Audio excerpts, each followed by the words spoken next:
flaky on the inside with a nice crisp edge wrapped into a really great base of ginger and spring onion. This is ginger and spring onion fish, air fried. We're using the single drawer air fryer here to show you how easy it is to fry fish at home with a machine like this. Whilst I'm showing you how easy the actual recipe is to make, I've got some rice steaming away in my Instant Pot behind me. Steamed rice, ginger and spring onion fish, what's not to love? First up, and it doesn't take long, I'm going to set my air fryer to preheat to 200 degrees C. And I'm actually going to fry this fish for about 5 or 6 minutes, 6 minutes maximum for a first fry. And that high heat will seal the outside of these pieces of fish so that the inside stays nice and flaky and keeps all the moisture inside. I've got some cod fillet here, and you can use any type of nice sort of meaty and flaky white fish for this. Salt, pepper. Using this fryer makes it really easy, but also you don't get any smells like you do if you're sort of deep frying fish or pan frying fish the classic way on the hob. Some sesame oil, and then we're just going to give that a little mix around. I want the flavour of the actual fish itself to be quite natural and light. Now I've got some egg white here. You could use a whole egg, but I quite like even the batter to be as light as possible. The texture of the fish doesn't get sort of overpowered by the batter or a thick batter. And then I've got some seasoned corn flour here to wrap lightly around those pieces of fish and just go gently with the fingertips so that you don't break up any of that flesh. And that is ready. Now to fry this nicely, I found that when using an air fryer, if you want a really nice sort of crisp finish to whatever you're cooking, you want to oil the base, and then a double fry works really well.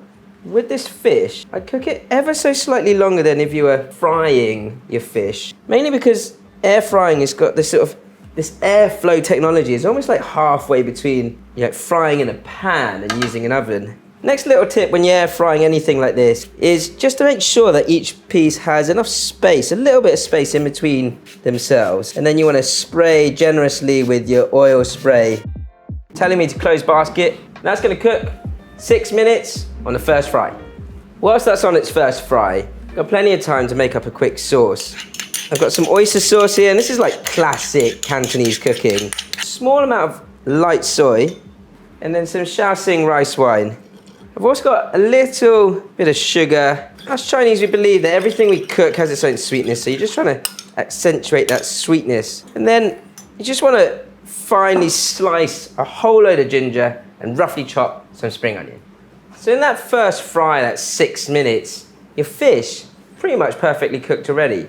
What I'm doing now is just going to spray it one more time. So just bring them out, turn them once, give them another spray of oil, and then back in for a second fry, just for 3 minutes, again, 200 degrees C. Extra 3 minutes, it's just crisped up each piece of fish really nicely around the edge. Ready to finish off with a quick stir fry. The rest of this is easy. Most importantly, you don't want the fish sort of swimming in the sauce for too long because it's already cooked, and you want to make sure that those sort of lovely sort of pieces of fish don't all break apart. My ginger and spring onion go in first on a really high heat in the wok, and you want to sear this until the ginger just starts to sort of crisp around the edges. So you want your slices of ginger to be quite big and prominent. You want to be able to see it.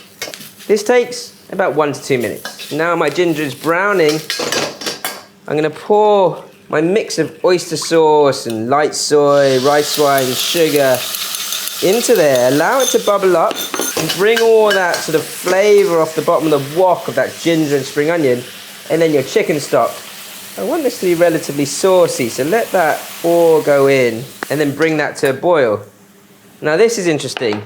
My fish has a crisp edge from being air fried, but I don't want it to feel like it's a deep fried fish. That corn flour around the edge of my fish is there to kind of almost hold it all together and seep into the sauce to create this lovely silky texture in the sauce. Once my sauce is boiling all the way through, I'll add my fish.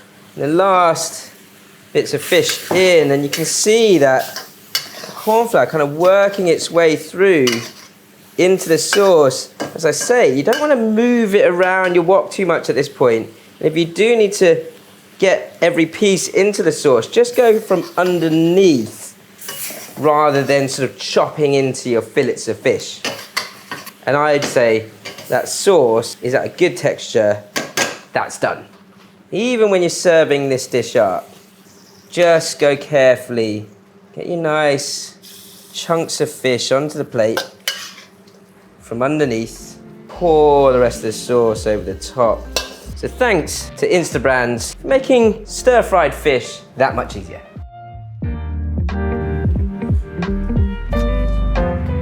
You still get a light crunch around the edge of the fish, but you know what? This dish is really light and tasty, packed full of flavor. And most of the flavor really sort of stands out from the fish fillet itself. Simple, air fry cooking, showing you guys how to use the air fryer to get the best out of your food.